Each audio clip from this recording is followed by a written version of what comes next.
Bem, Pode a gente seguir. passa para o próximo capítulo, que é sobre os principados eclesiásticos. E aí ele fala assim que é importante falar dos principados eclesiásticos, que são aqueles relacionados a uma divindade, né? No caso dali da igreja na época. E aí ele fala aqui que a única dificuldade desse tipo de principado é antes da sua posse, né? Até você conseguir adquiri-lo. Uma vez que você adquire e ele é um principado eclesiástico, ele fala assim, vai ser o único principado que tem estados e não os defende.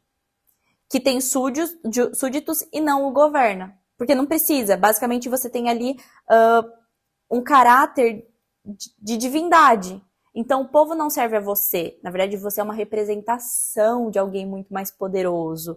Então, tem toda essa questão mais religiosa que o povo tende a respeitar. E você não precisa ali governar pela força, pelo dinheiro, e sim por essas questões mais místicas, se é que eu posso dizer assim.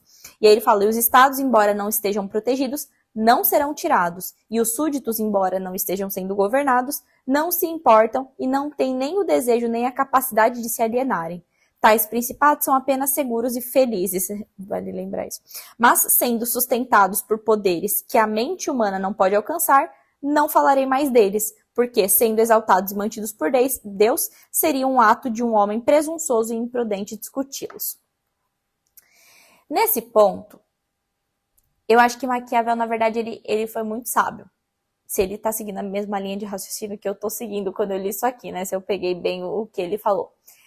Eu não acho aqui que Maquiavel, ele de fato acredite nesse tipo de governo.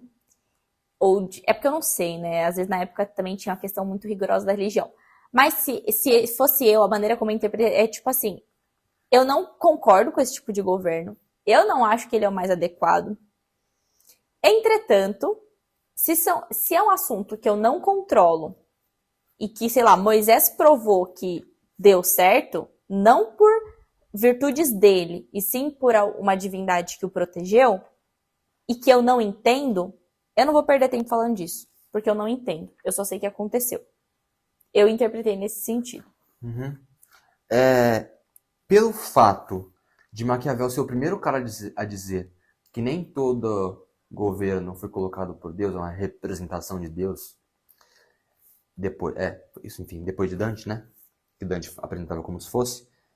Eu acredito que aqui ele tá falando, ele é um cara religioso, não sei, talvez seja um cara religioso, e ele fala, esses principados são regidos por forças superiores, muito acima da inteligência humana, então não vou me atrever a falar disso.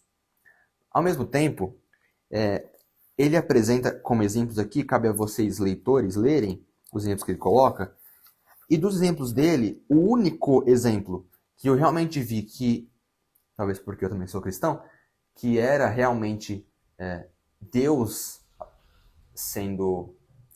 usando ali Moisés como ferramenta, foi o governo de Moisés.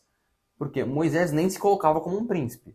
Mas Moisés, agora, olhando de forma racional, ele estava no mesmo patamar do povo.